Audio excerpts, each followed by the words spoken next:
A empezar, Diana, perdón, que lo hiciste grande. Gracias. Bueno, hoy vamos a ver trauma craneoencefálico. ¿Le das, por favor? Bueno, primero vamos a ver un poco de introducción, así de que, pues breve, y eso que ya lo hemos visto mucho, así que me voy a enfocar a lo importante. Bueno, la anatomía, pues primero tenemos, obviamente, pues la anatomía en el cuero cabelludo, pues sabemos que tiene una rica irrigación y esto puede producir pérdidas importantes de sangre. Entonces lo tenemos que tener en cuenta cuando tenemos un paciente con lesión en el cráneo. Y luego, aparte, pues en sí tenemos el cráneo como tal, que bueno, sabemos que la base del cráneo tiende a ser muy irregular y esto puede generar daño, ya que cuando hay un traumatismo, tiende a moverse un poco, pues todo lo de adentro del cráneo. Entonces este movimiento de aceleración y desaceleración, por ejemplo, en un choque, puede hacer que haya algún golpe en las estructuras.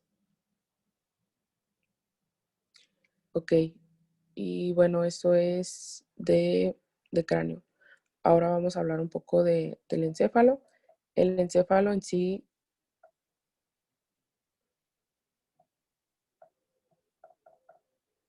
bueno, pues como sabemos, está constituido por el cerebro, el cerebelo y el tronco cerebral. Y ahí lo podemos ver en la figura. Y bueno, pues en sí nos decía un poco de la descripción de los hemisferios. Por ejemplo, sabemos que el derecho y el izquierdo están separados por el os del cerebro. Y el hemisferio izquierdo contiene los centros del lenguaje, que pues están prácticamente en casi toda la población que es diestra y en 85% de la población que es zurda. En cambio, por ejemplo, el lóbulo frontal pues se relaciona con emociones, con funciones motoras y en el hemisferio dominante con la expresión del lenguaje. El lóbulo parietal pues está involucrado en las funciones sensoriales y en la orientación espacial y el lóbulo temporal va a regular algunas funciones de la memoria. Entonces, bueno, pues es importante que consideremos esto porque pues podemos saber, tal vez no a ciencia cierta, pero por un criterio clínico, qué es lo que el paciente, qué es lo que está en su afectación, según pues, las características que tenga clínicas. ¿Me puedes dar, por favor? Bueno, las meninges. Pues las meninges, sabemos que tenemos tres, la pía madre, la dura madre y la aracnoides. Entonces, como ahí se ven en la imagen, la pía madre pues está inferior al cráneo y luego ya está la dura madre es la que está inferior al cráneo y luego está la aracnoides y luego la pía madre. Y pues la dura madre en sí es una membrana muy dura y muy fibrosa y está pues, como les decía, en el cráneo. Y se divide en dos hojas, como se veía en la imagen, en la hoja parietal y en la hoja visceral. Y estas van a englobar los grandes senos venosos, que pues en sí es el sistema principal de drenaje venoso de todo el encéfalo. Y bueno, sabemos que las arterias meningias, pues las hemos estado viendo desde hace rato, se encuentran entre la dura madre y la superficie interna del cráneo, que es conocido como el espacio epidural o extradural.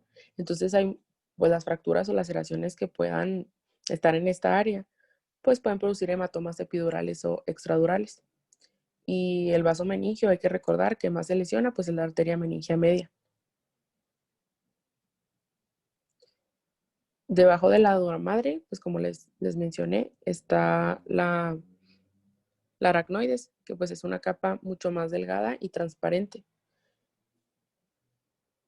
Entonces, como no hay, como les decía ahorita, como no hay, bueno, no hay unión exacta entre la dura madre y la aracnoides, entonces hay un espacio potencial que se le llama el espacio subdural, en el cual también pueden ocurrir hemorragias. Y la tercera capa y la última, pues es la pía madre, y esta está unida a la superficie cerebral, es la más profunda. Y bueno, hay que recordar que el líquido cerebral va a llenar el espacio entre la aracnoides y la pía madre, que es el espacio subaracnoideo. Entonces, pues tenemos el subdural, que pues es el que les mencioné antes, y el subaracnoideo. Y esto va a hacer que se amortigue el cerebro y la médula espinal. O sea, como quiera, hay una capa ahí del líquido cefalorraquídeo, pues amortiguando un poco. ¿Me puedes dar, por favor, Diana?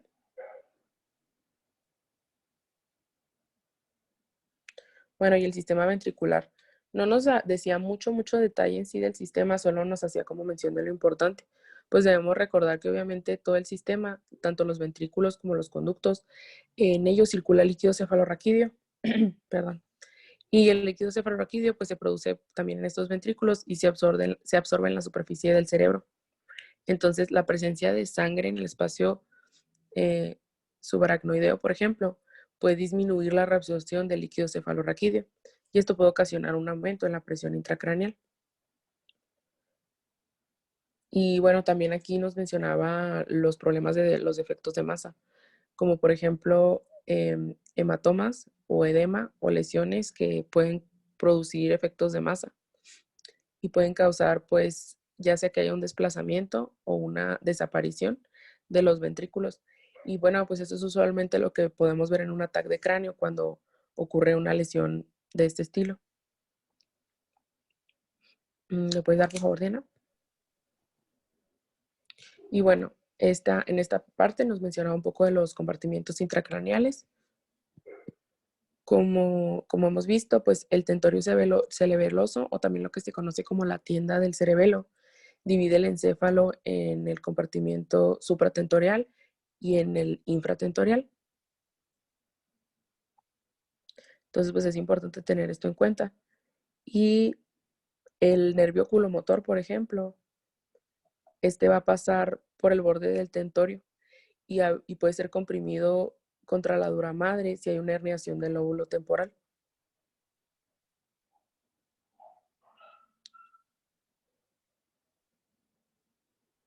Y bueno, eso es todo de ahí. ¿Le das, por favor, Diana? Y bueno, ahora vamos a entrar un poco en la fisiología, que pues es importante saber lo básico. Bueno, primero tenemos la presión intracraneal, que pues sabemos que es que, bueno, de la presión intracraneal depende mucho la perfusión cerebral y puede causar o exacerbar una isquemia. Entonces, pues es importante tenerla en cuenta. En una persona normal, sin patología, en estado en reposo, la presión normal es de 10 milímetros de mercurio y las presiones arriba de 20, si son prolongadas, están asociadas a un mal pronóstico, sobre todo en una persona con un trauma cráneoencefálico.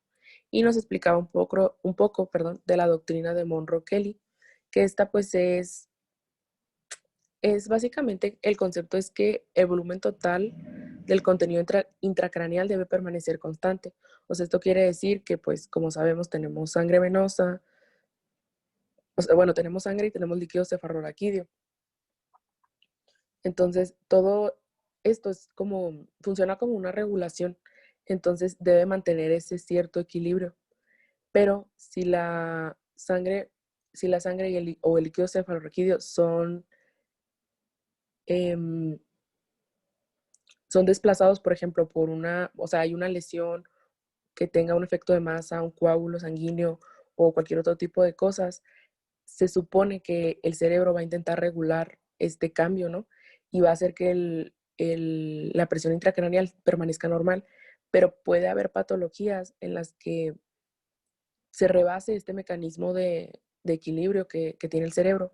Y entonces, pues, obviamente la presión intracraneal va a aumentar y o sea, es como que esta regulación va a hacer que disminuya una perfusión sanguínea adecuada, porque por ejemplo si hay más líquido, pues va a disminuir la sangre y viceversa, o sea, se supone que siempre debe haber el mismo volumen, aunque como les digo, puede sobresalir, o sea, puede haber un exceso de presión intracraneal cuando ya el equilibrio no se puede conseguir. ¿Le puedes dar, por favor? Ok, ahora vamos a empezar con la clasificación del trauma cráneoencefálico. Pues para fines prácticos nosotros lo vamos a dividir en severidad de la lesión y la morfología. Dale, por favor. Esta tabla prácticamente resume todo, pero vamos a verlo un poco más a detalle. En cuanto a la severidad, pues vamos a tener que es leve, moderada y severa. Y a la derecha encontramos la escala de coma de Glasgow, que pues nos menciona los puntos que vamos a tomar en cuenta para definirla en el grado de severidad.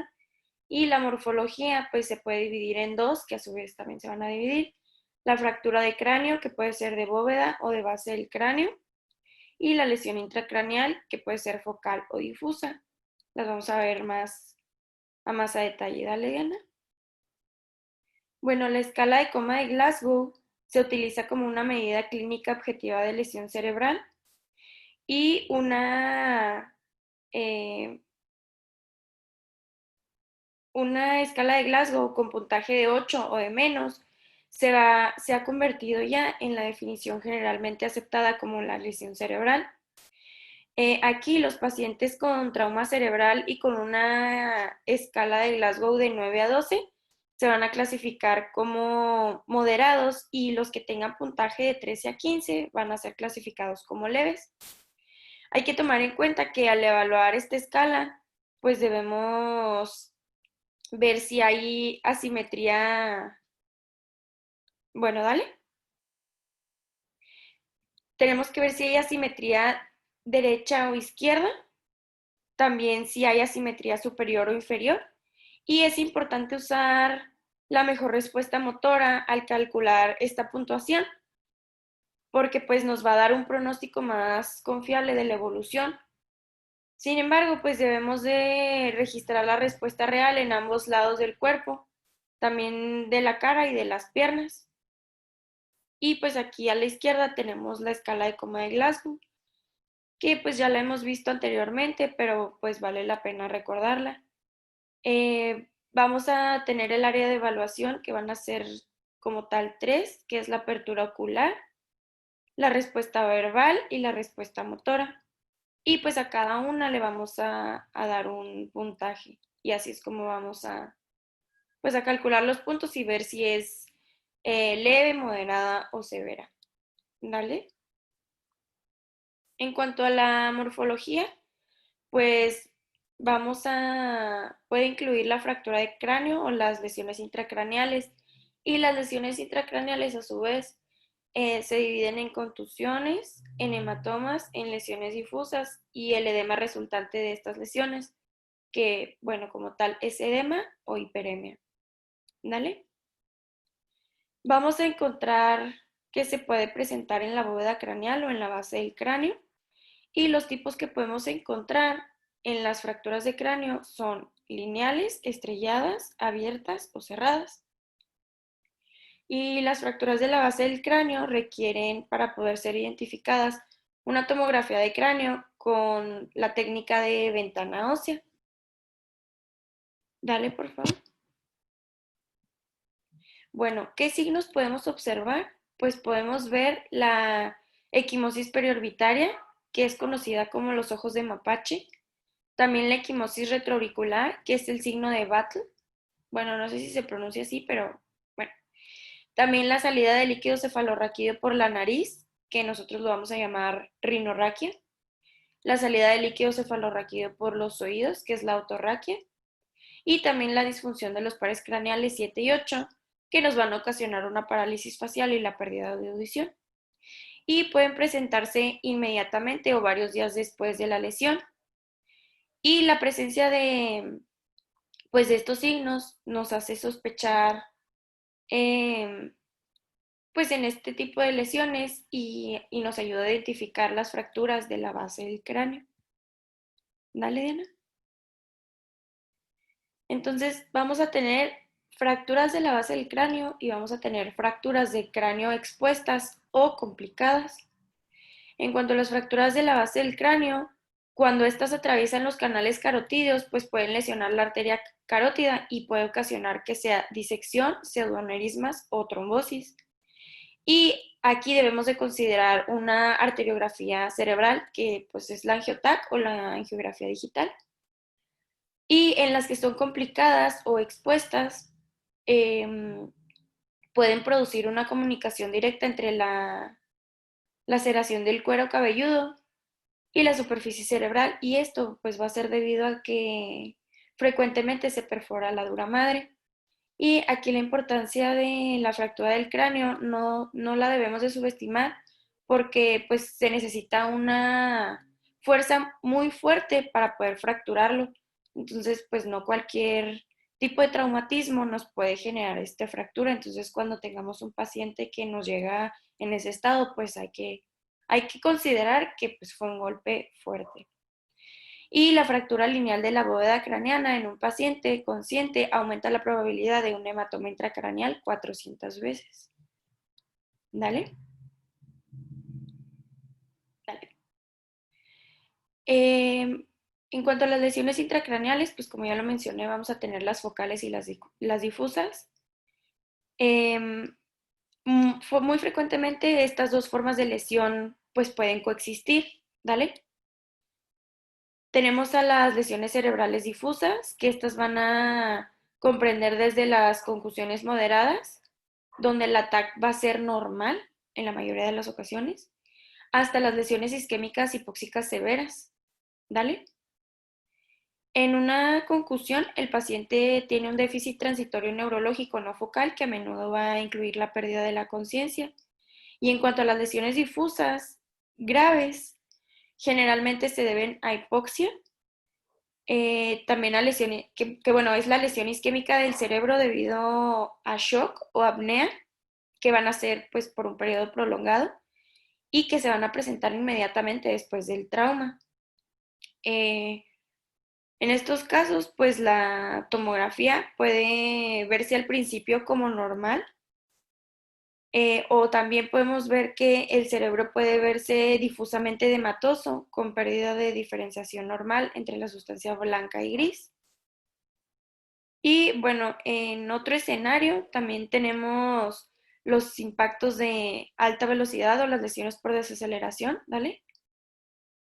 Y estas nos van a producir, bueno, pues sí, producen hemorragias puntiformes múltiples en ambos hemisferios cerebrales, concentradas entre el límite de la sustancia gris y la blanca. Y pues estas lesiones son reflejo de una lesión axonal difusa y determinan un síndrome clínico de daño cerebral severo con pronóstico variable que pues por lo general es malo.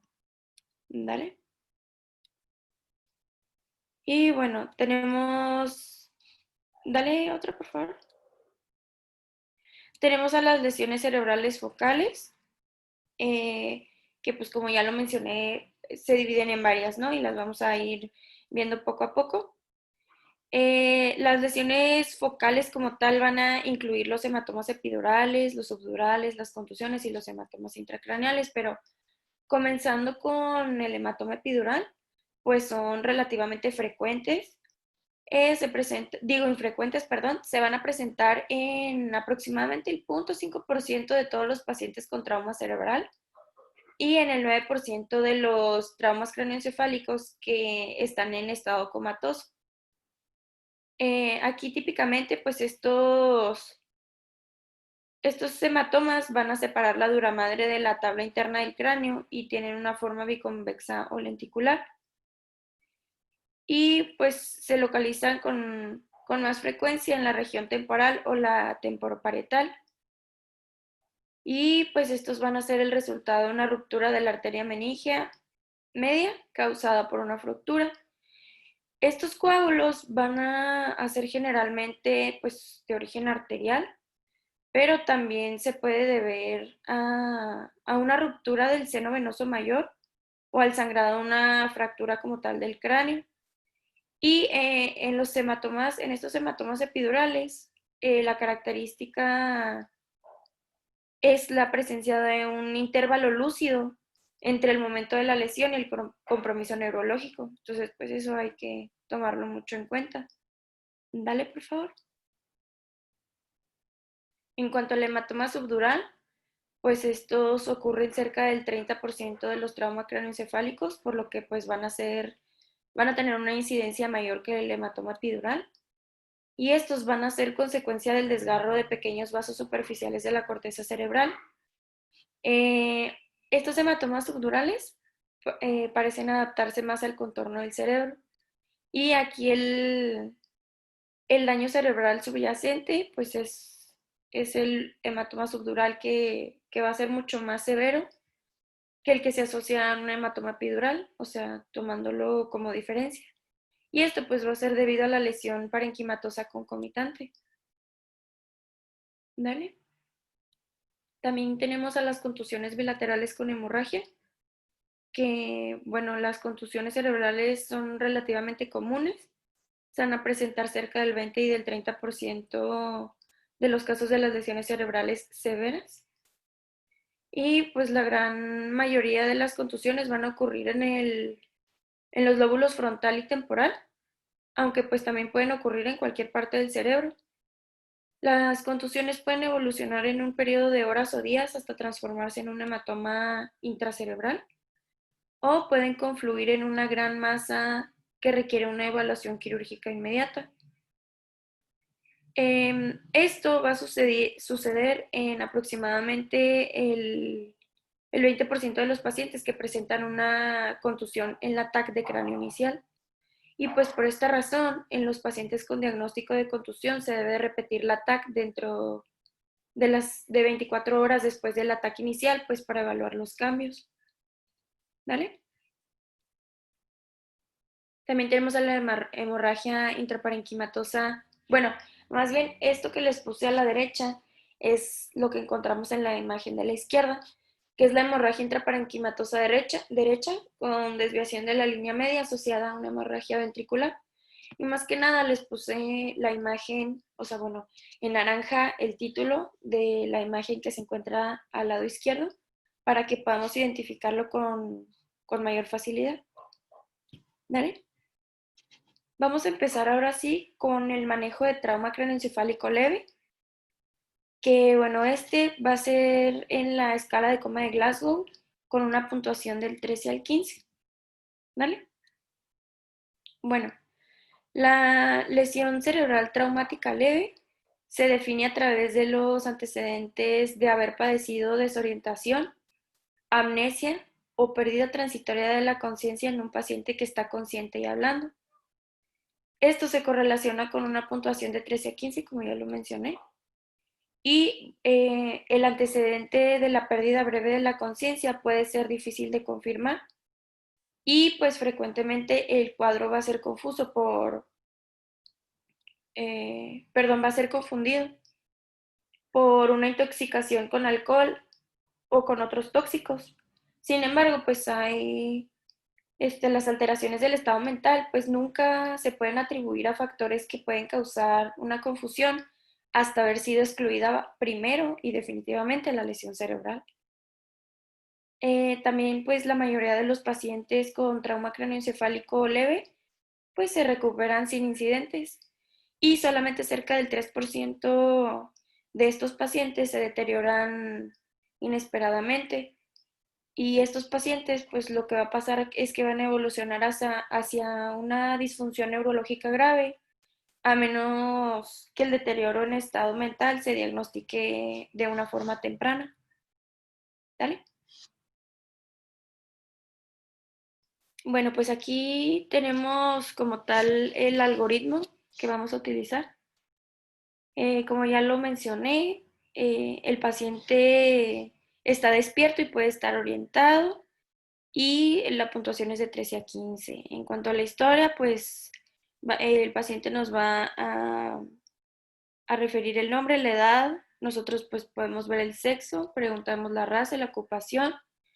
Hay que valorar el mecanismo de lesión, el tiempo de lesión, la pérdida inmediata postraumática de conciencia, también los niveles subsecuentes de alerta, la amnesia si es retrógrada o anterógrada, la cefalea si es leve, moderada o severa. Vamos a seguir con el examen general para excluir las lesiones sistémicas. Posteriormente el examen neurológico limitado. También la radiografía de la columna cervical y otras si es que están indicadas. También los niveles de alcohol en la sangre y el examen de orina para detectar cualquier droga. La tomografía axial computarizada de cráneo va a estar indicada si existe un riesgo moderado o alto de requerir una intervención neurológica.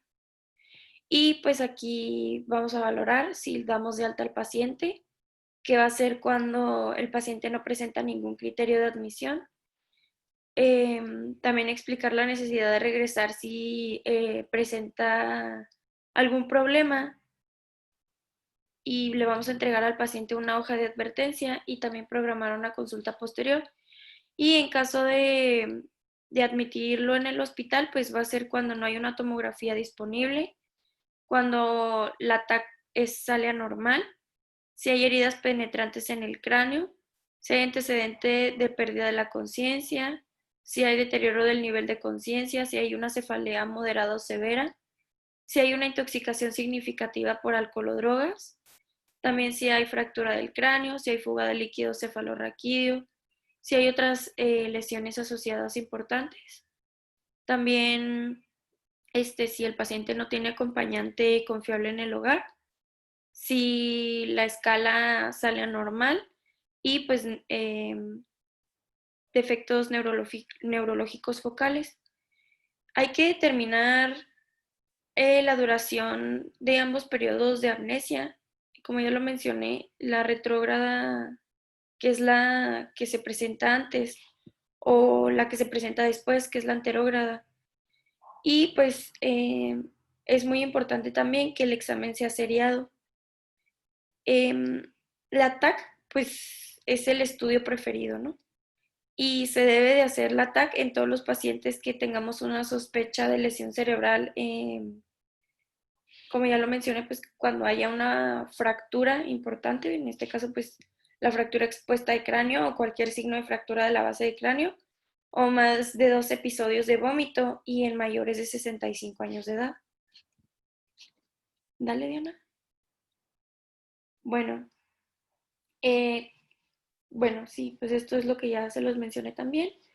¿Cuándo vamos a considerar la TAC? Pues si el paciente ha tenido la pérdida de conciencia por más de 5 minutos, que es muy importante valorarlo, la amnesia retrógrada por más de 30 minutos, un mecanismo peligroso de lesión y la cefalea severa o déficit neurológico focal. Eh, Aplicando estos parámetros a pacientes con la escala, cuando es de 13, el 25% aproximadamente va a tener un ataque con signos de trauma y el 1.3% requieren intervención quirúrgica. Si aplicamos esto a pacientes con una puntuación de 15, solamente el 10% va a tener un ataque que manifieste trauma y un 0.5% van a requerir intervención neuroquirúrgica. Y con base en la evidencia actual, ningún paciente con una lesión cerebral clínicamente importante o que requiera neurocirugía debe pasar desapercibido. Y pues aquí en la tabla como tal, pues también son las indicaciones eh, que pues están, pues que corresponden pues al traumatismo leve. Y pues vamos a tener a los de alto riesgo para intervención neuroquirúrgica, que son los pacientes que van a tener una puntuación menor de 15 después de 2 horas de la lesión. También la sospecha de fractura de cráneo abierta, hundimiento en cualquier signo de fractura de la base del cráneo, como por ejemplo el hemotímpano, los ojos de mapache, el líquido cefalorraquídeo, otorraquia o rinorraquia y signo de Battle. También los vómitos en más de 2 episodios y la edad mayor de 65, como ya lo mencioné. En el riesgo moderado para lesión cerebral en la TAC, pues es la pérdida de conciencia de más de 5 minutos, la amnesia anterior al impacto, más de 30 minutos, y un mecanismo riesgoso como por ejemplo pues el peatón que es atropellado por un vehículo de motor. También el ocupante eyectado de un vehículo y la caída de más de 1 metro o de 5 escalones. Y pues nos hace referencia a la bibliografía que la obtención del ATAC pues no debe retrasar el traslado del paciente. Dale. Y pues bueno, esta más que nada va a ser la hoja que le vamos a entregar al paciente, que trae el nombre del paciente y la fecha. Y pues nos menciona ahí 9 situaciones que le vamos a hacer énfasis al paciente en las que debe de regresar al hospital, que es si hay somnolencia o dificultad cada vez mayor para despertar al paciente, si hay náusea o vómito, si hay convulsiones, sangrado, drenaje acuoso por la nariz o los oídos, si el paciente presenta cefalea intensa, la debilidad o pérdida de la sensibilidad del brazo o la pierna, la confusión o conducta extraña, una pupila, que es la parte negra del ojo, y mucho más grande que la otra, movimiento ocular peculiar, una visión doble u otra alteración de la visión, y un pulso muy lento o muy rápido, con un patrón de respiración inusual. ¿De la otra? Esta es la segunda hoja pues, del mismo documento que le vamos a entregar al paciente. Dale. Bueno, en cuanto al manejo de trauma craneoencefálico moderado, ahora sí, pues va a tener una escala de Coma-Glasgow de 9 a 12 puntos. Dale. Aproximadamente el 15% de los pacientes con este tipo de trauma tratados en el departamento de urgencias pues van a presentar un cuadro moderado. Estos pacientes todavía son capaces de seguir órdenes sencillas, pero habitualmente pues están confusos o van a estar somnolientos y pueden tener un déficit neurológico focal, eh, tal como por ejemplo la hemiparesia. Y pues aproximadamente el 10 a 20% de los pacientes se deterioran y caen en coma. Por esta razón, pues los exámenes neurológicos seriados van a ser esenciales para tratar a estos pacientes. Al momento del ingreso al departamento de urgencias se obtiene una historia breve y se asegura la estabilidad cardiopulmonar antes de la evaluación neurológica. En todos los pacientes con traumatismo craneoencefálico moderado, debemos obtener un ataque de cráneo y se debe contactar a un neurocirujano. Todos ellos van a requerir de ser internados en la unidad de cuidados intensivos, que pues es la UCI.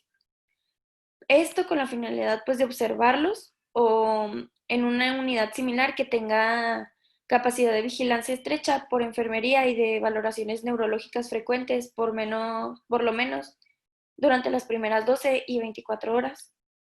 Y si la TAC no sale normal, pues, o en caso de que el paciente presente deterioro en su estado neurológico, se va a recomendar que repitamos la TAC dentro de 24 horas.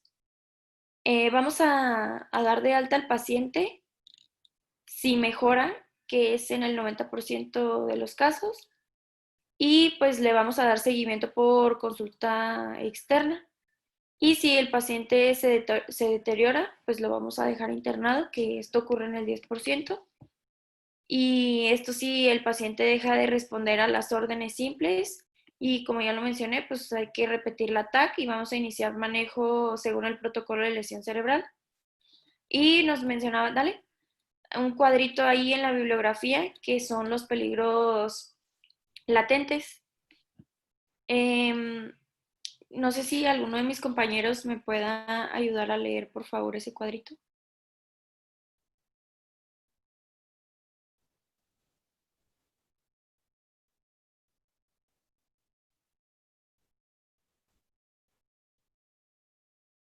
Alexa, ¿lo podrías leer, por favor?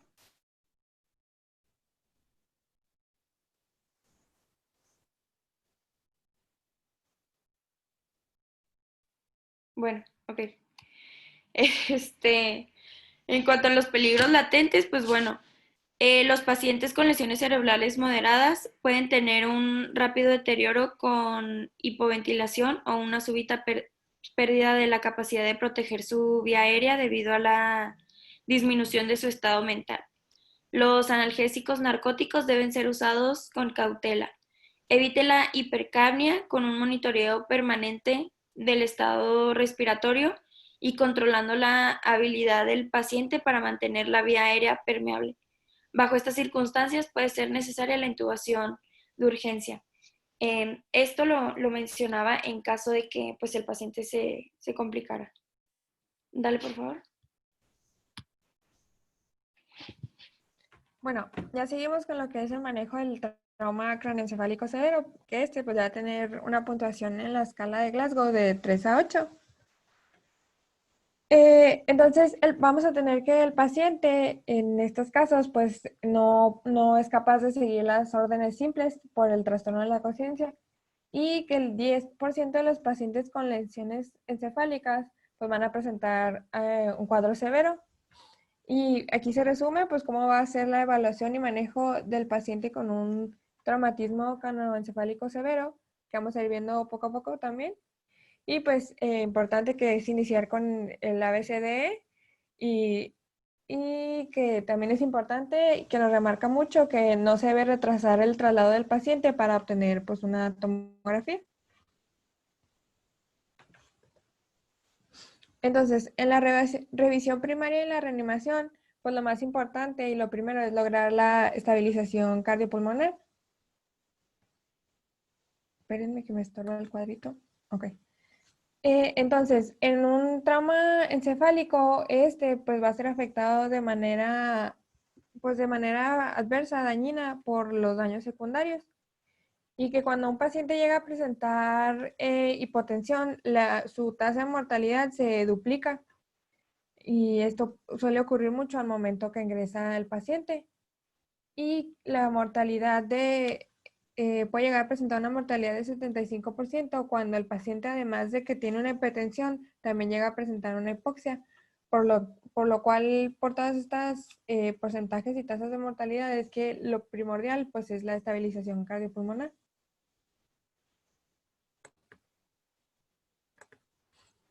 Y pues hay ciertas prioridades que se deben de tener en cuenta cuando se hace la evaluación inicial y en el TRASH de este paciente con traumatismo craneoencefálico severo. Primero que nada, pues que todo paciente comatoso con una lesión cerebral debe ser sometido a la reanimación, a seguir los pasos del ABCD y pues esto cuando ingresa al departamento de urgencias. También que como cuando ya se haya normalizado la presión arterial del paciente, entonces es cuando se realiza el examen neurológico, le evaluamos la escala de Comas-Glasgow y revisamos su reacción pupilar. Y si no se logra la normalización de la presión arterial del paciente, entonces el examen se va a realizar igualmente registrando la hipotensión que está presentando. Entonces, por ejemplo, en el caso que no se logra normalizar la presión sistólica a algún nivel mayor de 100 milímetros de mercurio, entonces la prioridad va a ser ver qué es lo que está causando la hipotensión. Y entonces la evaluación neurológica que se hace la hacemos como segundo paso, no es tan primordial en estos casos. Y en estos casos el paciente puede llegar a ser sometido a un lavado peritoneal diagnóstico, a un FAST, o puede ser que requiera que lo lleven directamente a quirófano para una laparotomía. Y dice que en algunos casos, si se llega a evidenciar una masa intracraneal, pues en estos casos se realiza una trepanación diagnóstica o una craneotomía al mismo tiempo que se hace la exploración peritoneal.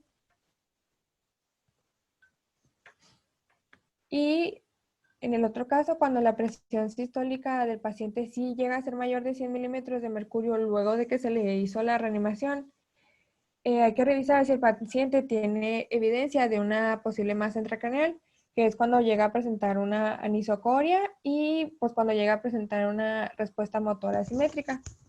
Y ya en estos casos, pues lo importante es realizar la TAC cerebral para pues, poder evaluar de forma correcta al paciente.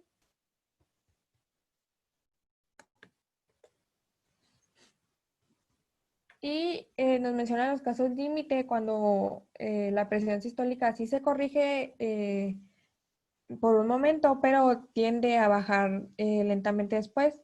Y en estos casos, pues se debe obtener un ataque cerebral antes de llevar al paciente al quirófano para también una laparotomía o una toracotomía. Y pues dice que en estos casos se debe de decidir correctamente entre el cirujano de trauma y el neurocirujano, pues que cómo se debe proceder primero. De la vía aérea y la ventilación, pues que los pacientes comatosos deben ser intubados en forma temprana. Se recomienda ventilar con oxígeno al 100% y pues obtener los gases arteriales, y ya cuando se obtienen pues estos gases arteriales hacer el ajuste, sobre todo en la fracción inspirada de oxígeno. Nos recomienda que la oximetría de pulso nos va a ser muy útil para estar evaluando al paciente y mantener una saturación de oxígeno mayor al 98%.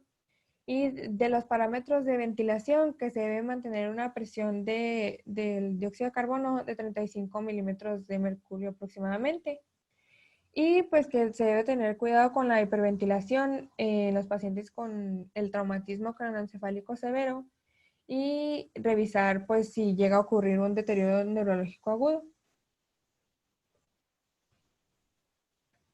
En cuanto a la circulación, pues que si un paciente está hipotenso, debemos de normalizar la volemia lo más pronto posible, ya sea usando sangre, algún subproducto o una solución isotónica según lo que requiera el caso. Que la hipotensión no siempre se debe atribuir al daño, al trauma que sufrió el paciente, solo cuando pues está en un estadio terminal y hay una disfunción del bulbo raquídeo, o se observa que hay una lesión espinal pues concomitante con el trauma craneoencefálico. Y pues que se debe buscar qué es lo que está causando la hipotensión y tratarla, y que cuando revisemos el examen neurológico en un paciente hipotenso pues no es tan confiable.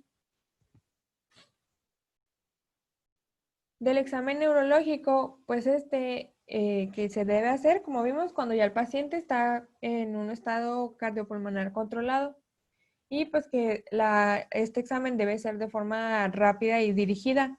Entonces en lo que va a consistir va a ser en la escala de coma de Glasgow, perdón, en revisar la respuesta pupilar a la luz y revisar si hay un déficit neurológico focal.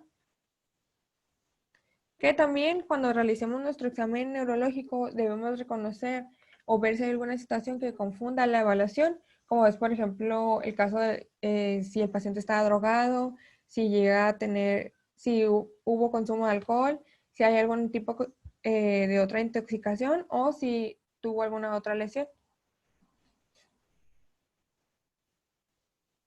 Nos dice que cuando un paciente está en estado postictal, después de que sufrió una convulsión traumática, tiende a empeorar el grado de respuesta del paciente por minutos a horas. Y que en el paciente comatoso, pues debemos de evaluar la respuesta motora, que se puede hacer apretando el músculo trapecio, presionando el lecho ungueal o presionando la cresta superciliar. Y que las pruebas que deben ser realizadas por un neurocirujano, pues son las pruebas como la evaluación de los movimientos de los ojos, que son la de ojos de muñeca, que son la prueba de los reflejos oculocefálicos. También las pruebas vestibulares con agua fría, que también esta revisa el reflejo oculovestibular, y las respuestas corneales, pues que estas tres se deben realizar por el neurocirujano. Y por ejemplo, en el paciente comatoso, que si un paciente tiene una respuesta variable a los diferentes estímulos, la mejor respuesta motora que se obtiene es el indicador del pronóstico para ver cómo va a responder el paciente.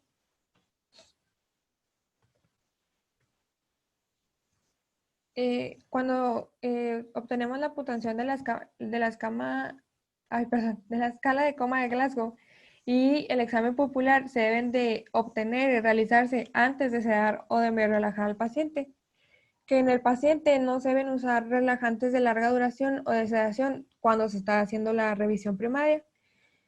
Debemos de evitar la sedación ya en sus excepciones cuando el paciente está agitado o es un riesgo para sí mismo, y que se recomienda mucho usar agentes de corta duración, y esta relajación farmacológica la hacemos pues para hacer una intubación endotraqueal segura y para poder realizar estudios diagnósticos. Bueno, y eso era de la revisión primaria. Ya la revisión secundaria, pues aquí esta es importante para detectar de forma temprana si hay un deterioro neurológico al paciente, que debemos de seguir las revelaciones seriadas, y esto revisando el puntaje de la escala de coma de Glasgow, revisar la lateralización y revisar la reacción pupilar del paciente. que algunos signos tempranos de herniación del lóbulo temporal van a ser la dilatación de la pupila y la pérdida de la respuesta pupilar a la luz.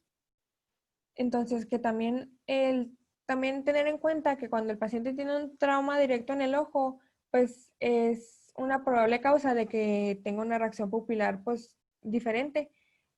Y pues que también este trauma en el ojo puede dificultar valorar la respuesta pupilar que tiene el paciente. Pero que nunca descartar que si el paciente tiene un traumatismo cerebral, pues la lesión cerebral debe ser pues el primer lugar que está causando esta anormalidad. De los procedimientos diagnósticos, pues lo clásico va a ser la TAC de cráneo y pues que esta se debe de realizar y proceder a ella cuando ya se está el paciente normalizado hemodinámicamente. Que si un paciente tiene contusión o un hematoma en la TAC inicial, repetir esta TAC cada vez que haya un cambio en la clínica del paciente y que se debe hacer esta TAC de rutina dentro de las 24 horas después de la lesión. Entonces, pues todos estos ya nos los explicó Anaí y son los ejemplos de ATAC y de daños que podemos ver en un paciente con traumatismo craneoencefálico. Y nos dice que cuando hay un desplazamiento de 5 milímetros o mayor, cuando hay desviación sobre todo de la línea media, aquí es la necesidad de cirugía para evacuar el coágulo o la contusión que está causando pues ese desplazamiento. Y que las fracturas de cráneo se pueden evaluar en esta TAC, pero que es recomendable más con la ventana para hueso. Bueno, ya entrando a lo que es el tratamiento médico de la lesión encefálica, pues aquí lo importante es también que queremos prevenir un daño cerebral secundario añadido al daño que ya tenemos. Y pues aquí que el principio del tratamiento es que si a una neurona lesionada se le da pues, los medios para que se recupere, pues esto puede volver a tener su función normal por completo. Y pues vamos a ver que van a ser importantes los líquidos intravenosos, la hiperventilación transitoria, el manitol, las soluciones hipertónicas, los barbitúricos y los anticonvulsivantes. De los líquidos intravenosos, pues que administrar los líquidos intravenosos, ya sea sangre, sus subproductos, según sea necesario el caso, pues nos ayudan a mantener una volemia normal, que no se deben de usar las soluciones hipotónicas y que la hipovolemia es muy peligrosa en estos pacientes. Como vemos, la hipovolemia y la hipoxia van a ser peligrosas para el paciente, pero también que debemos de evitar la sobrecarga de líquidos, que los que se recomiendan que se usen es la solución salina normal y la solución de Ringer lactato.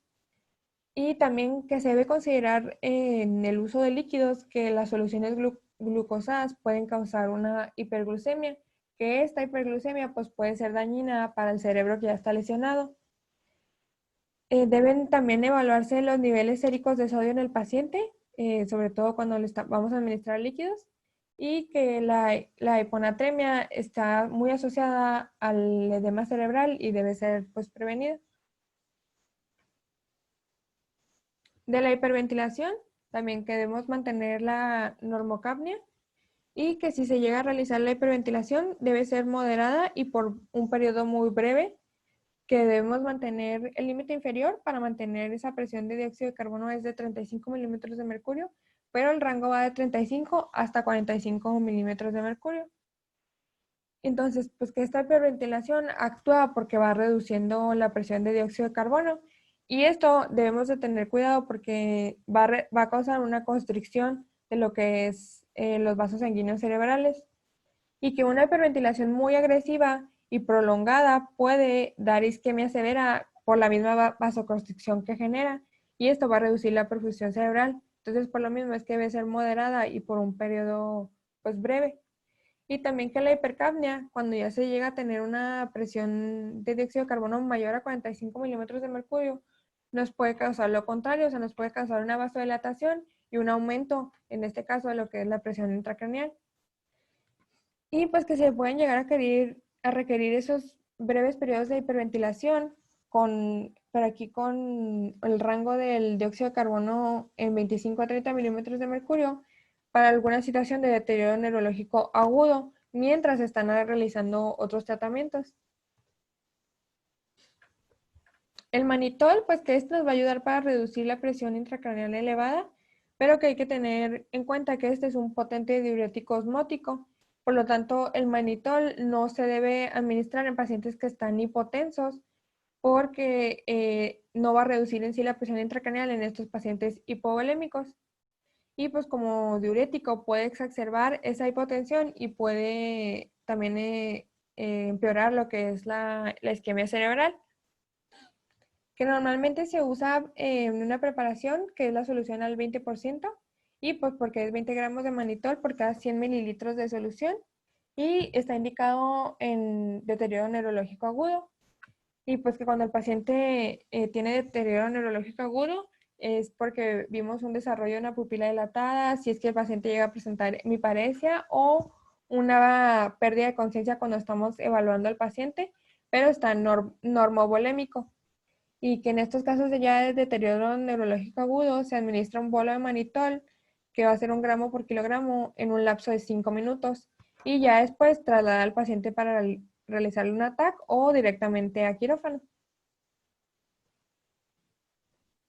De las soluciones salinas hipertónicas, que pues podría usarse para los pacientes que están hipotensos, pero que en sí no tiene efecto diurético y no hay diferencia entre usar el manitol o las soluciones salinas hipertónicas para disminuir la presión intracraneal. Entonces, que en sí no es tan adecuada para pues, bajar la presión intracraneal en un paciente hipovolémico, pero que se pueden usar en concentraciones desde el 3% hasta 23.4%, y pues eso, que pueden ser usadas para reducir la presión intracraneal. De los barbitúricos, pues que estos también son reductores de la presión intracraneal refractaria a otras medidas, como vimos que son los líquidos, el manitol, y que no se debe utilizar en presencia de hipotensión o una hipovolemia.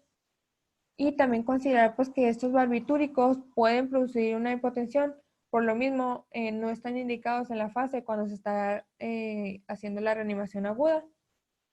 Y que si se llegan a usar, se debe utilizar un barbitúrico de acción prolongada o media, pero tener en cuenta que estos barbitúricos prolongan el tiempo de terminación si es que el paciente llega a sufrir muerte cerebral. De los anticonvulsivantes, pues que la epilepsia postraumática se puede llegar a presentar en el 5% de los pacientes que tuvieron un traumatismo craneoencefálico cerrado y en el 15% de los pacientes que tuvieron un traumatismo craneoencefálico severo.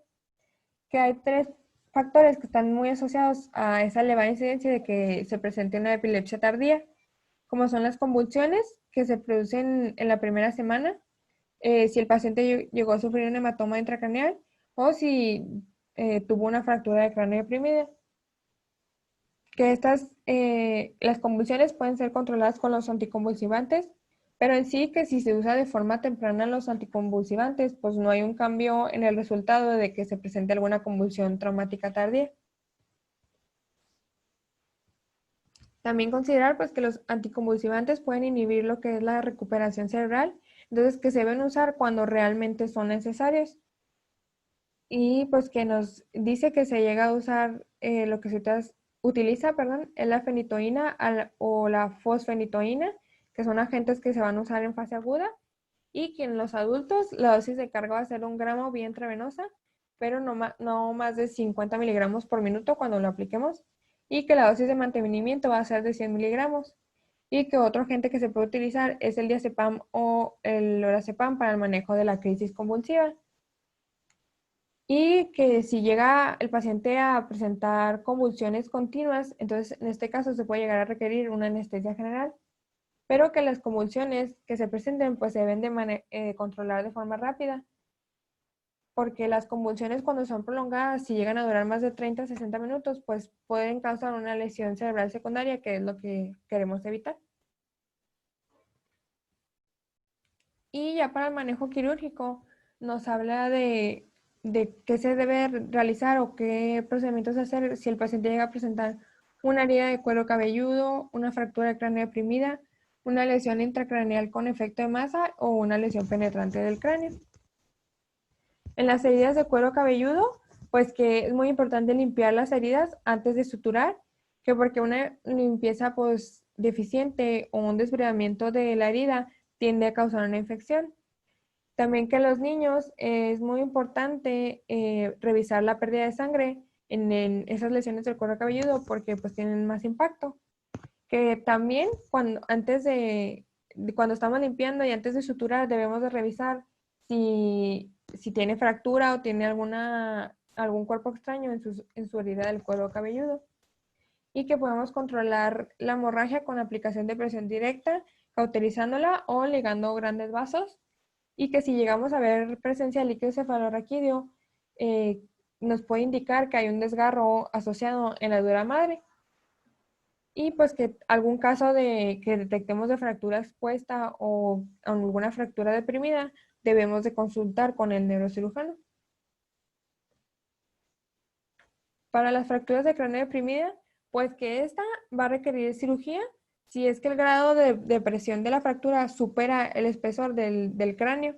Y si la fractura no es de tanta magnitud, se puede hacer un manejo con el cierre de la herida, pues suturando el cuero cabelludo.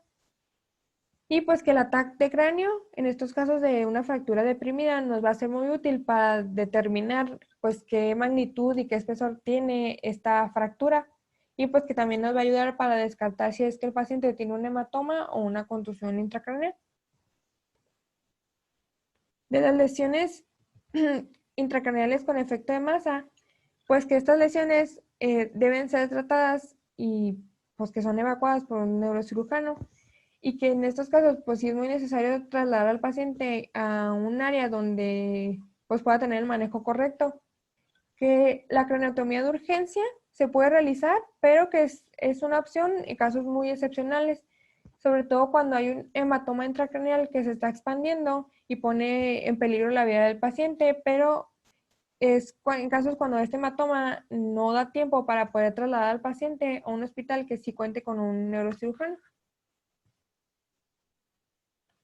Y las lesiones penetrantes de cráneo, pues que esta también es importante realizar un ataque de cráneo para evaluar al paciente, que porque el ataque nos va a ayudar a determinar pues cuál es la trayectoria de los proyectiles, si es que hay fragmentos, si hay presencia de algún cuerpo extraño y si hay presencia de área intracraneal.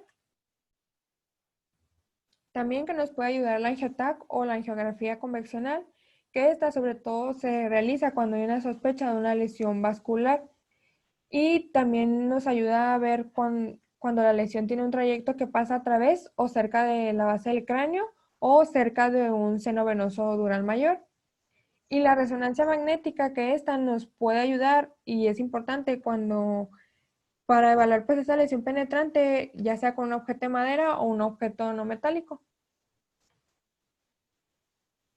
Y pues que va a ser muy importante en estos pacientes que tienen una lesión penetrante, la profilaxis con antibióticos de amplio espectro. Y también que se recomienda el monitoreo temprano del paciente, revisar su presión intracraneal, sobre todo cuando no se puede evaluar de forma correcta el examen neurológico. También pues que en heridas pequeñas pues, de estas lesiones penetrantes se puede realizar pues un tratamiento local. Y pues esto va a ser suturando el cuero cabelludo y que los objetos que penetran en el compartimento intracraneal o en la fosa infratemporal y estos objetos que llegan a afectar estas áreas, pero también tienen una parte en el exterior, ya sea un cuchillo o un destornillador o algún objeto que lo haya afectado al paciente, se debe dejar en su lugar hasta que se descarte una lesión vascular y pues haber establecido qué manejo quirúrgico se va a tener con este paciente. Y pues para el pronóstico, pues que todos los pacientes deben ser tratados de forma intensiva, sobre todo nos remarca que en los niños tener ese manejo de forma intensiva porque tienen un mayor grado de recuperación y cuidar bien al paciente y también obtener una consulta con el neurocirujano. Y ya es todo.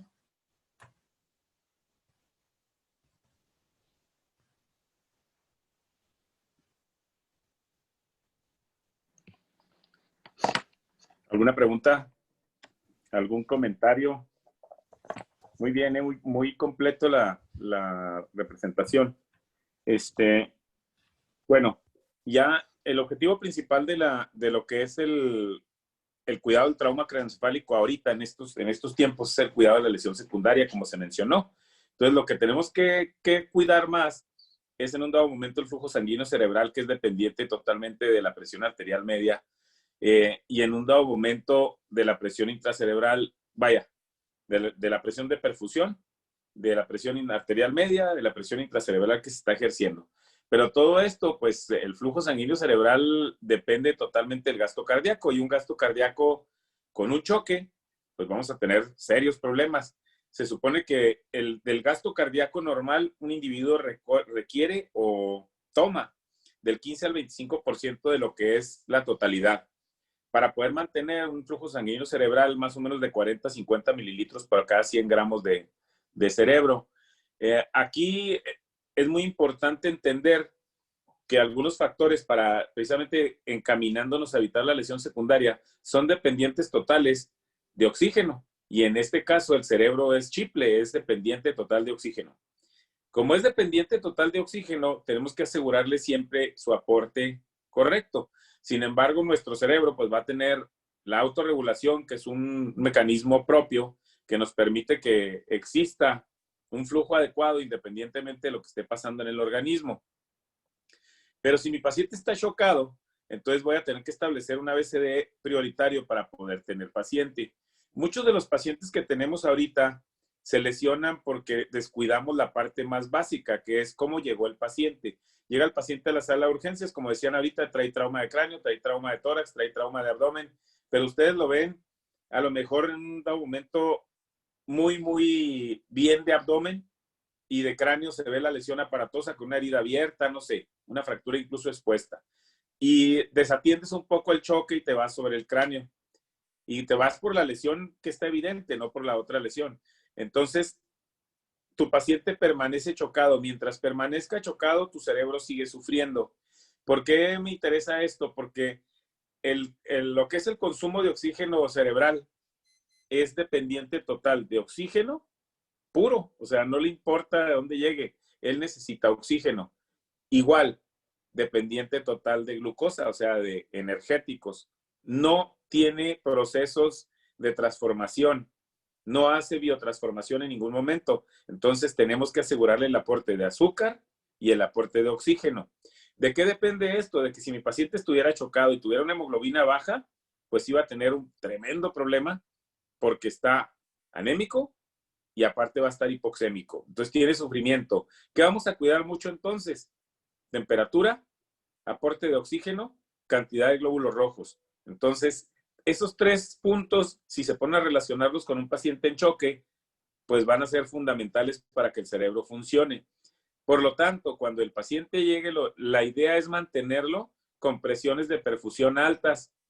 El flujo sanguíneo cerebral va a ser dependiente también de la tensión arterial media. Y como depende de esa presión arterial media, si ustedes se ponen a hacer fórmulas y dicen, bueno, ¿de qué depende la presión arterial media? Pues de la presión sistólica y de la presión diastólica, del gasto cardíaco totalmente. Entonces vamos a mantener siempre flujos adecuados. En trauma de cráneo es bien importante no bajar la presión. Tenemos que tener muy en la mente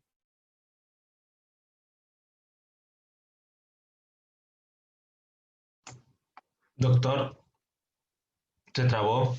eso, les digo, lo que tenemos que hacer es mantenerlo hipertenso. No hay necesidad de bajar la presión. De pronto llegan los pacientes con nosotros y lo primero que hacemos es tratar de bajar la presión.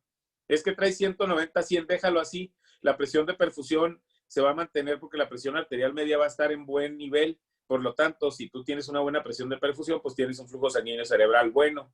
Y si ese flujo sanguíneo se mantiene, la neurona está oxigenada, la neurona tiene el intercambio adecuado, no tiene tanto problema con el CO2 porque está intercambiando. Ahora, el consumo de oxígeno cerebral puede ser modificado nada más por problemas o sea, por medicamentos no, ¿sí? No lo modifican los medicamentos. Es modificable nada más por la temperatura. Por lo tanto, el paciente hay que cuidar también como otro punto que no haga nada de problemas de hipotermia. Por eso ahorita estamos manejando cuidar hipotermia. en todos puedes meter hipotermia, menos en cerebro. Si en cerebro metes hipotermia, lo truenas, porque el consumo, el aporte del oxígeno es dependiente, es termosensible. Y en el caso de la situación del aporte energético de glucosa, ahí es sensible a fármacos, o sea, si tú le pones un fármaco puede que no llegue ese aporte de glucosa, pero no es termosensible. O sea, aunque tenga temperatura baja o alta, si tú le llevas el aporte adecuado de sangre, hay cambio energético. Entonces ahí no hay bronca. ¿Por qué me interesa esto? Porque cuando llega el paciente les dice uno, cúbrelo, ponle una sábana, protégelo, dale temperatura, manténlo con una buena presión, manténlo con una buena oxemia, fíjate a ver cómo anda de hemoglobina, si necesitamos hemoglobina hay que ponerle, entonces nos vamos al ABCD y luego, el oxígeno lo vas a resolver, si necesita tubo, le vas a poner tubo, Glasgow de menos de 9. El paciente va a requerir aporte si está chocado, sí, le vas a poner soluciones, sí, pero si ya tiene un choque arriba de 2, requiere paquetes globulares. Y ahorita entonces estamos trabajando con el aporte de sangre o todo lo que son derivados hemáticos temprano para evitar que nuestro paciente se complique con lesión secundaria. En el caso del trauma craneoencefálico cerrado con edema, con hematoma, el cuidado de la presión intracerebral de la PIC va a ser solamente por monitoreo estrecho. O sea, vas a tener que ponerle un catéter y ponerle las mediciones de PIC para saber cuánto manitol, que era lo que estaban platicando ahorita, podríamos ponerle, porque el manitol tiene una vasodilatación completa, o sea, vasodilata periférico tremendamente, y es muy efectivo para el edema cerebral, pero así como tumba el edema cerebral, tumba las presiones a nivel distal, y entonces te tumba la presión de perfusión, te tumba el flujo sanguíneo cerebral, te hace hipoxia y te puede hacer una lesión secundaria que podría terminar en infarto o alguna otra cosa así. Este es el meollo del asunto. Aquí está en que el manejo primario, si no lo damos correctamente, puede venir el neurocirujano mejor del mundo y el intensivista mejor, pero si tú no lo manejaste bien, se muere el paciente o queda lesionado y eso es lo que no queremos que pase. ¿Qué otra cosa iba a decirles? Bueno, en cuestiones de traumatismo y clasificación, el paciente con un Glasgow bajo, pues obvio que es intubable. El paciente con un Glasgow entre 13 y 15 es un paciente que se supone que es leve. Y el paciente que está entre 9 y 12 es un paciente moderado. ¿Pero a qué le llamo moderado yo por clínica, sin hacerle nada de tomografía ni nada? Si mi paciente tiene amnesia, si mi paciente tiene mareo, náusea y vómitos, es moderado. Pase lo que pase y se sienta como se sienta, es moderado. Si el paciente no tiene ninguna sintomatología más que el golpe, lo revisas, lo observas unas 2 horas y luego ya se va. Si el paciente tiene moderado, lo dejas en la sala de urgencias mínimo 12 horas, mínimo, o lo pasas a una terapia intensiva, una terapia intermedia. Y el paciente, pues obviamente que tiene menos de 9, pasará a cirugía o pasará directo a terapia para que se le siga manejando todo lo que es el metabolismo cerebral, que es lo que estamos cuidando ahorita. Ahorita lo que nos interesa a nosotros es que no desarrolle después del trauma una lesión cerebral secundaria. Y esa lesión cerebral secundaria puede ser mortal para él a largo plazo, que es lo peor que te puede pasar. Si fuera a corto plazo no habría problema. ¿Qué otra cosa podríamos decir de trauma de cráneo? Bueno, los niños son muy difíciles de diagnosticar. Por eso la escala de coma de Glasgow de niños se agrega la escala de coma de Glasgow pediátrica corregida para decir, y agregamos algunos puntos que son, por ejemplo, si el niño está irritable, si el niño tiene un llanto fácil, si el niño de pronto pierde la atención por lo que tú le estás diciendo. En esa situación tienes que estar valorando al niño. Llega la mamá y te lo trae y te dice, es que no deja de llorar. Y no le ves lesión evidente, no se ve lesión aparente. Algo trae. Así es de que no se detengan. Lo que tengan que hacer, háganlo. El estudio es un ataque simple, porque lo único que estás buscando es hemorragias, hematomas, contusiones o edema. Es lo único que estás buscando. Doctor, Ya si quieres hacer algo más, lo puedes hacer, sí. ¿a partir de qué edad más o menos podemos utilizar la escala de Glasgow? Normal. Pues, en adulto. La de adulto ya hasta que sean niños, 9 años para arriba. Mientras tanto, manéjenlo como si fuera un pediátrico. ¿Por qué? Porque hay chiquillos de 7 años que están bien chiples, que tú les dices, a ver, mijo, ¿qué te duele? Y llore, llore, llore. Y si se fijan, a veces no lo puedes diagnosticar. Entonces es mejor decirle al papá, ¿sabes qué? Le voy a tomar un ataque por seguridad. Aquí se incluye también la cinemática del trauma. O sea, ¿cómo fue?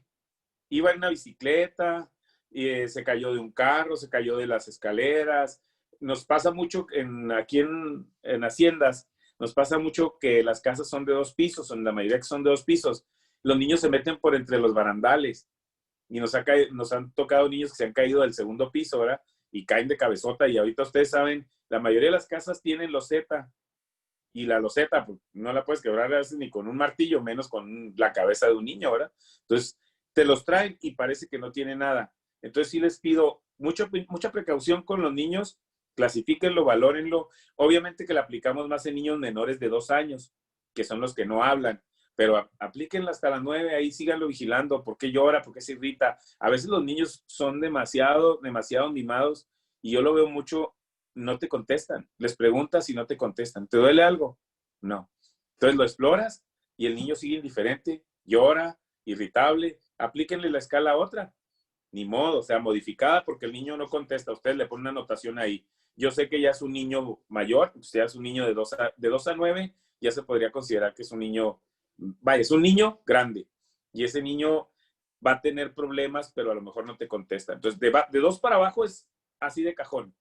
De 2 para abajo se aplica la escala corregida, porque son niños que no hablan, que no comunican, que a lo mejor ni siquiera te ponen atención. Los chiquititos, los bebés, el diagnóstico más difícil es en los bebés.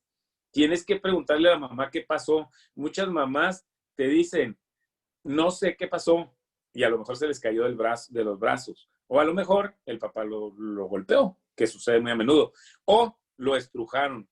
Eso en un jaloncito les pueden provocar una hemorragia. Entonces hay que tener cuidado y tomografía. ¿Qué otra cosa les podría decir de ahí? De la medicación. Así como estaban comentando, hemorragias llevan anticonvulsivantes. Fracturas, solamente que dé datos, pero puede ser también por la zona. Fracturas de los que es temporal, sospechan inmediatamente de meningia media. Eso es de cajón. Lo hago, lo pido y vámonos. Si no salió nada, qué bueno. Pero si salió algo, hay que hacer de volada procedimiento. El procedimiento a veces es intubar. Y eso es lo más triste, porque a veces tienes que intubarlo para disminuir la lesión cerebral secundaria por edema. Y el problema es que los empiezan a perder el control de su respiración y al rato vamos a tener que hacer un procedimiento de urgencia. Mejor lo hace uno ya tranquilamente programado y ¿saben qué? Lo vamos a intubar para mejorar el edema X. ¿Qué más? ¿Qué más? Bueno, los signos. Es muy importante revisar pupilas. Es muy importante revisar fondo de ojo. Es muy importante checar en el antecedente cuando el paciente es grande si lo han operado de los ojos, porque muchos traen lente y cuando tú quieres hacer respuesta pupilar, no responde. Y a veces tú ves una pupila más grande que la otra y dices, trauma, hematoma, y no es cierto. Resulta que ya cuando haces el procedimiento y le preguntas al familiar, te dice, sí, es que le pusieron un lente hace unos días o hace unos años y el lente no se mueve. Recuerden que es un lente y ese no se va a comprimir ni se va a mover, entonces la pupila no va a responder igual. Esto porque ya nos ha pasado también a veces que llegan los muchachos y le dicen a uno, urge una tomografía. ¿Hasta para cuándo necesitas el recurso urgente? Se tiene que saber. Si me dicen a mí, oye, es que la sospecha por la cinemática del trauma es grande, tac. Pero si me dicen, consciente, tranquilo, no le duele nada, nomás del lugar donde le golpeó, y traen isocoria, y le preguntas que si lo han operado, mejor déjalo así en observación 12 horas, que es lo que debemos de hacer. Paciente con trauma moderado se deja 12 horas. Se observa, si no se modifica, ni modo. Si se modifica, le tomamos una TAC nueva. Es muy importante las TACs otra vez, ¿eh? Si a mí me dicen, es que el paciente se deterioró, le tomo otra TAC, porque a lo mejor al principio no era quirúrgico, pero ahorita ya es quirúrgico. Y el neurocirujano va a llegar y te va a decir, no es quirúrgico, déjalo así, vigílalo. Y lo que le vas a vigilar es buena respiración, buena saturación, que no tenga datos de choque, mantenerlo bien despiertito con sus medicamentos todo dar. Le pueden poner manitol, pero bien calculado para evitar que se les caiga la PAM y monitorear con otra tomografía.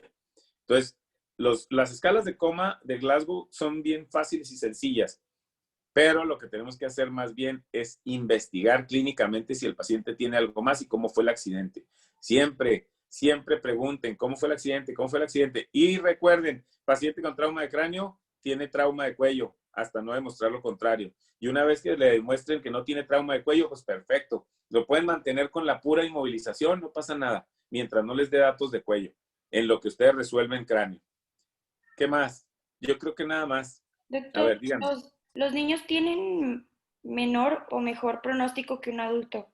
Tienen mejor pronóstico por elasticidad craneal, pero ya cuando están arriba de los 2 años, empiezan a cerrarse y entonces empezamos a tener problemas. Por eso los niños de 15, 14, 13 años les va muy mal con los traumas de cráneo, porque recuerden que en ese momento ya empieza a sellarse y empieza a hacerse más duro el cráneo, ya no tiene la elasticidad, por ejemplo, de un chiquillo de unos 10 meses, 9 meses que se les cae. Yo he visto niños que los han aventado contra la pared los papás y han sobrevivido. Chiquititos, bebés de esos de que lo agarran, se enojan y vámonos, lo avientan contra la pared porque ya se hartaron. Y entonces llega el niño traumatizado, severamente fracturado a lo mejor de algunas partes, y lo ves tú y dices, ¿cómo es posible que venga así? Pues viene así porque tiene su elasticidad, todavía las suturas no se cierran. Pero en un dado momento no tiene muchos vasitos accesorios. Esa es la desventaja que no tiene uno cuando tiene 15, 14. Por eso las secuelas tan graves en los niños de entre 2 y 16 años, que les va bastante mal. Les va igual que cuando un adulto joven se infarta, igualito le pasa al muchachito. ¿Qué más?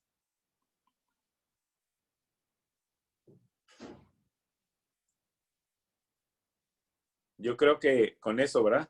De trauma de cráneo. Está bastante completo. Sí es importante saber, nada más agregar que la PIC se debe mantener, la PAM se debe mantener, la presión de perfusión cerebral se debe mantener, el flujo sanguíneo depende de todas, así es como errar y es un resultante de todo. Recuerden que el cerebro es bien chiple, requiere de oxígeno y requiere de glucosa. Y esos consumos se terminan en 5 minutos. A los 5 minutos ya no hay reserva cerebral porque no hay reserva. Ahí lo que está pasando se está consumiendo. Esto es, yo paso mi oxígeno y lo consumo lo que necesito y lo demás lo dejo ir. Empiezo a tener problemas, se activa mi autorregulación, consumo más oxígeno y mando más CO2 a la circulación. Entonces, eso tienen que empezar a tenerlo acá arriba. Si el paciente se pone hipóxico, aquí sí es importante, llega a un trauma de cráneo, llega inconsciente, lo más probable es que traiga muchísimo CO2 y el CO2 provoca vasodilatación a nivel cerebral y el CO2 provoca vasodilatación para que la autorregulación actúe metiendo más flujo y limpiando con oxígeno. El problema es que si viene vasodilatado, viene edematizado. O sea, hay que intubarlo, de volada meterlo a respiración como debe ser, no hiperventilarlo, porque hubo un tiempo en el que hiperventilaban y entonces se ponía peor la situación y entonces teníamos vasoconstricción y mugrero y medio, entonces no le barran el CO2 en exceso. Lo que es nada más, la frecuencia respiratoria de un normal es una ventilación cada 10 segundos y ya, se acabó. Cada 6 segundos, perdón. 1, 2, 3, 4, 5, 6 ventilas. Son 10 por minuto, tranquilamente, y con eso lo mantienen bien ventilado. Doctor, después de los 5 minutos, ¿el paciente todavía se salva sin secuela neurológica o después de los 5 minutos se Después de salva? los 5 minutos empezamos a tener 10% de posibilidades de muerte y de secuela. O sea, cada vez que va pasando un minuto, un minuto, un minuto. En el caso de nosotros, por ejemplo, son 5 minutos de consumo y de reserva. Se consume todo lo que tenemos y a partir del 5.º minuto empieza a haber daño cerebral. Por eso es bien importante oxígeno rápido y buena circulación. Si no, está frito. Bueno, para que tenga buen oxígeno necesita buena circulación, que es lo que decíamos del gasto cardíaco. ¿Eh? Es mucho. Si se ponen a pensar, 25% del gasto cardíaco para un individuo que tiene 7% de su peso en sangre, que si pesara 70 kilos serían 4.900 mililitros, y es el 25%, ese individuo se está llevando que más o menos unos 1.800 mililitros más o menos para el cerebro nada más. Entonces, es mucho lo que se lleva. O sea, es muchísimo. 1.250 se llevaría, 1.250 para ese paciente 70 kilos. Y eso es por minuto. O sea, está circulando toda esa cantidad de sangre para arriba. Lo demás se distribuye en todas las otras partes. Por eso es por lo que tenemos que tener cuidado. ¿Sale? ¿Algo más?